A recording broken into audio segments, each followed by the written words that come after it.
Hello everyone, क्या हाल चाल और कैसे हैं आप सभी। होपफुली आप सभी बढ़िया होंगे, मस्त होंगे, ठीक होंगे।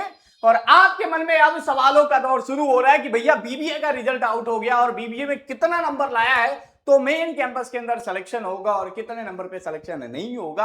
आप ये जान लीजिए कि किनका भाई 100% मेन कैंपस में सिलेक्शन हो रहा है और किनके नहीं। देखो भाई, मैं आपको बता रहा हूं बीबीए में क्या होता है ना कि ये वो रहता है कि यहाँ पे जो स्टूडेंट होता है, जो लोग होते हैं, वो काफी ज्यादा परेशान रहते हैं। और एक समय ऐसा है जहां हम लोगों ने 15 20 20 25 25 नंबर पे भी इस कोर्स के अंदर एडमिशन दिलाए हैं। तो इस कोर्स के अंदर पूरी गारंटी रहती है कि भाई एडमिशन तो होना ही होना है, बस सही तरीका और सही मेंटर और सही चॉइस फिलिंग हो तो 100% आपको मेन कैंपस के अंदर सीट मिल सकती है। चलिए बात कर लेते हैं कि किन का सिलेक्शन भाई 100% होने वाला है। बात करिए, एक बार हाईलाइट देख लीजिए कि 4535 बच्चे भाई एंट्रेंस एग्जाम में अपीयर होते हैं।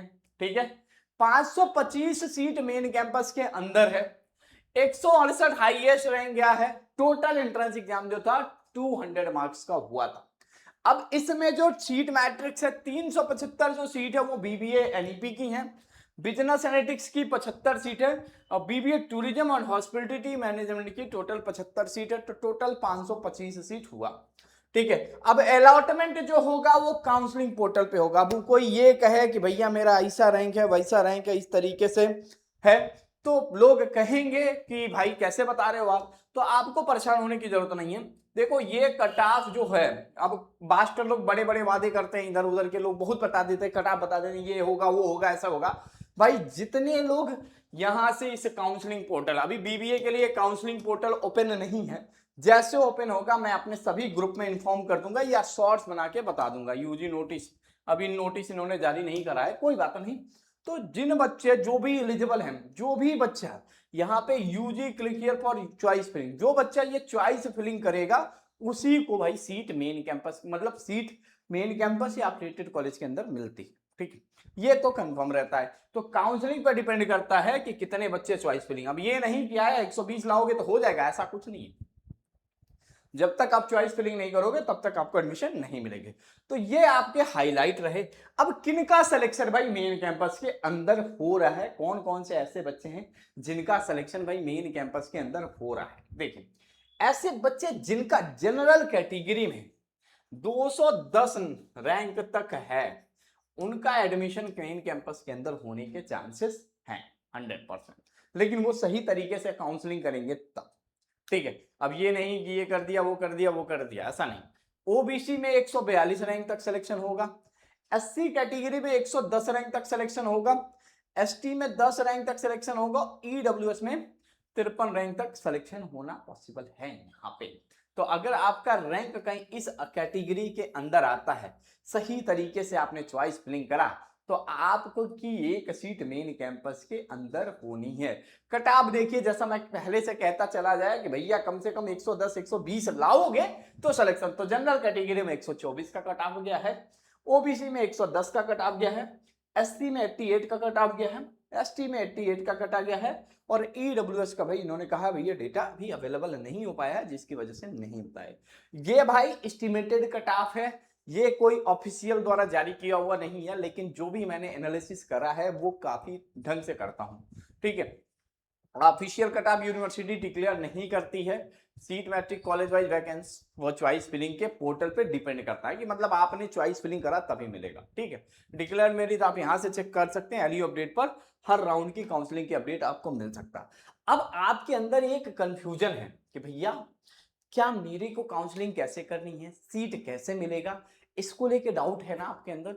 क्या मेरा रैंक 220 है, 225 है, 230 है, मुझे मेन कैंपस में सीट कैसे मिलेगा। मेरे दोस्त, मेरे यार, आपको अगर सही से काउंसलिंग कोई गाइड करने वाला मिल गया तो आपकी वो सीट पक्की हो जाएगी, आपको परेशान होने की भी जरूरत नहीं है। तो कैसे आप अपनी काउंसलिंग करो, क्या करो। तो देखो, सबसे पहले तो आपको इतने हिसाब से काउंसलिंग पोर्टल पे लॉगिन करके कर सकते हो, अगर आप ऐसे अपने आप से कर रहे हो। बाकी अगर हम लोगों के यहाँ स्लॉट बुक करके करते हो तो ये एक चीज फायदा रहता है कि हम आपको ये बता देते हैं कि अगर आपको एडमिशन मिलेगा तो कब मिलेगा, रैंक क्या है, रैंक के बेसिस पे बता देते हैं, कितना नंबर पे मिल जाएगा, कब आपका नंबर आएगा, कौन सा सीट मिलेगा, कौन कौन से चॉइस लॉक करने हैं, क्या लॉक करना है, अगर बेटर कोई ऑप्शन है तो वो क्या है, सारी चीजें हम लोग आपको इस स्लॉट के अंदर बताते हैं। तो आपको क्या करना होता है, गूगल पे जाके एक मीट प्रो एलयू अपडेट लिख दीजिएगा, यहां पे जैसे लिखेंगे, ठीक है, मीट प्रो एलयू अपडेट, ठीक, मीट प्रो एलयू अपडेट लिख दीजिएगा, पहला वाला आएगा। यहाँ पे अपना एक टाइमलाइन सेलेक्ट करिएगा, स्लॉट चूज करिएगा कि आपको किस स्लॉट में बात करनी है। हम वहां पे आपके मेंटर अवेलेबल हो जाएंगे आपके लिए, आपकी सारी प्रॉब्लम दूर करने के लिए, ठीक है। जहां पे आपको हर एक चीज बताऊंगा कि आपका मेन कैंपस में सिलेक्शन कैसे होगा, क्योंकि देखो हम लोगों के पास इतना एक्सपीरियंस है पिछले 6-7 सालों में, ये बता देते हैं कि ये होने वाला है, ऐसा होने वाला है, ये इतना सेलेक्ट करोगे तो इतना, ठीक है। देखो मैंने आपके लिए सीट बना दिया कि नहीं बना दिया, कि भैया देखो इतने लोग थे, इतने लोग के बेसिस पे इतना सिलेक्शन होना है, कैसे होना है, किस तरीके से होगा, तो रेडी हो जाइए, ठीक है। काउंसलिंग प्रक्रिया देखिए, अभी नोटिस आ जाने दीजिए, होपफुली ये उम्मीद रहता है कि जिस दिन रिजल्ट जारी होता है उसके अगले दिन से काउंसलिंग शुरू होती है, लेकिन अगर नोटिस जैसे आएगा मैं आपको अपडेट कर दूंगा। तो उसके लिए आप सभी लोग ये क्यूआर कोड जल्दी से स्कैन कर लीजिए और व्हाट्सएप चैनल ज्वाइन कर लीजिए, ठीक है। एलयू अपडेट का क्यूआर कोड ये स्कैन कर लीजिए और जल्दी से जल्दी और ये व्हाट्सएप चैनल ज्वाइन कर लीजिए, ठीक है। तो आप सभी अगर व्हाट्सएप चैनल ज्वाइन करके रखोगे तो वहां अपडेट आपको सबसे पहले मिल जाएगा, ठीक है। लिंक जो है मीट प्रो का वो मैं आपको डिस्क्रिप्शन बॉक्स और कमेंट बॉक्स में भी पिन कर दूंगा। लेकिन इस बार बीबीए में अगर सिलेक्शन चाहिए तो मिलिए हमसे, हम बताएंगे आपको कि क्या लॉक करना है, कैसे लॉक करना है और किस तरीके से आपको मेन कैंपस के अंदर सीट मिल सकती है, ठीक है। तो thank you so much for watching this video.